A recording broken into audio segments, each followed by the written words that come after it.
This is TWiT. Really good article by Charlotte G. in the MIT Technology Review. Her parents are still alive, but she asked them to submit this 4-hour interview you have to do for this California-based company, Hereafter AI.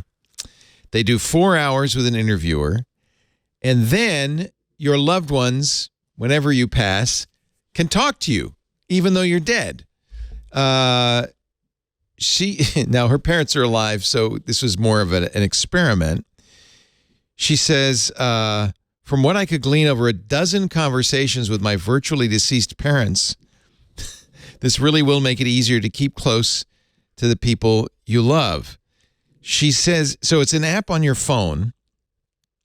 She says she started talking to them, and at first they were kind of tinny sounding and distant because I guess they're sampling your voice as if they were huddled around a phone in prison. But as we chatted, they slowly started to sound more like themselves. Maybe it was processing. I don't know. They told me, now this is weird, personal stories I'd never heard. I learned about the first, and certainly not last time, my dad got drunk. Mom talked about getting in trouble for staying out late. Now, I'm curious if the AI's making these up or if they had them in the interview. They gave me life advice and told me things about their childhood as well as my own. It was mesmerizing. I think the lesson is to talk more to your loved ones while you're still lucky enough to have them around. Yeah. And also maybe run a camera while you're talking to them. So later on you have that video. There you go. I did do that with my mom last time I saw her, and I've done that several times. Just have video of her talking about stuff. And it is really valuable. But apparently there are more than one company that's doing this. To create a digital replica of someone with a good chance of seeming like a convincingly authentic representation, you need lots of data. Hereafter AI, whose work starts with subjects when they are still alive, asks them questions for hours. Everything from their earliest memories to their first date to what they believe will happen after they die. Initially, they were doing this with a live human, but they're now doing it with a bot. Because why? What do you need a human for? Would you do this, Louise, with your loved ones? So I think it's kind of interesting because on one hand, it's really creepy, but I also think the history of humanity shows us that worshiping the dead and trying to talk to the dead is very human, right? Like it's a ritual we've always had that you go and you honor your ancestors and you talk to them to some extent, right? I think it's a little weird that they're now talking back, or this AI of them is talking back. But I think that there is something really alluring about this that feels really sort of core human. But I understand why other people, find it creepy. But other people find, the Day of the Dead creepy, right? Or like the idea of like having a soul sort of creepy or haunted houses creepy. So I think it's almost like a ghost, right? But I think ghosts are like part of human folklore. Yeah.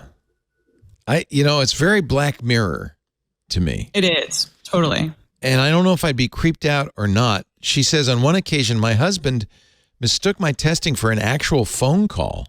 When he realized it wasn't, he rolled his eyes as if I were completely deranged. Her mom and dad arrived via email attachment. I could communicate with them through the Echo app on a phone or an Amazon Echo device. When I finally opened the file with my colleagues watching and listening on Zoom, my hands were shaking. Because of the lockdown, she hadn't seen her parents in 6 months. Echo, open Hereafter, she said. Would you rather speak with Paul or with Jane? I opted for my mom. A voice that was hers, but weirdly stiff and cold, spoke. Hello, this is Jane Lee, and I'm happy to tell you about my life. How are you today? I laughed nervously. Well, thanks, Mom. How are you? Good. At my end, I'm doing well. At my end, I'm doing well. You sound kind of unnatural. She ignored me and kept on speaking. There's a podcast, if you're curious. AI Finds Its Voice, the podcast. in Machines We Trust, Season 4, Episode 10 from the MIT Technology Review. If you want to actually hear this conversation up. And it's not the only one. There are many companies now starting to do this because we can synthesize the voice. That's easy, right, Harry? I mean, that's the simple thing. It's getting better and better. And also the video part is also becoming increasingly doable. And presumably there will be lots of people who do this where you can see and hear. Creepy. But I do feel that it's not creepy so much as stupid and manipulative on some level. It's basically, this is like a Eliza, except with a fancier interface. You're not talking to your relatives. I imagine these conversations are not as sophisticated as they seem. I think it's wonderful to have 4 hours of your relatives telling you stories, but I don't know whether you need this AI interface to make that useful. Just listen to the recordings. Yeah. Oh, it's very strange. Hey, we should talk Linux. It's the operating system that runs the internet, a bunch of game consoles, cell phones, and maybe even the machine on your desk. You already knew all that. What you may not know is that TWiT now has a show dedicated to it, the Untitled Linux Show. Whether you're a Linux pro, a burgeoning sysadmin, or just curious what the big deal is, you should join us on the Club TWiT Discord every Saturday afternoon for news, analysis, and tips to sharpen your Linux skills. And then make sure you subscribe to the Club TWiT exclusive Untitled Linux Show. Wait, you're not a Club TWiT member yet? Well, go to twit.tv/clubtwit and sign up. Hope to see you there.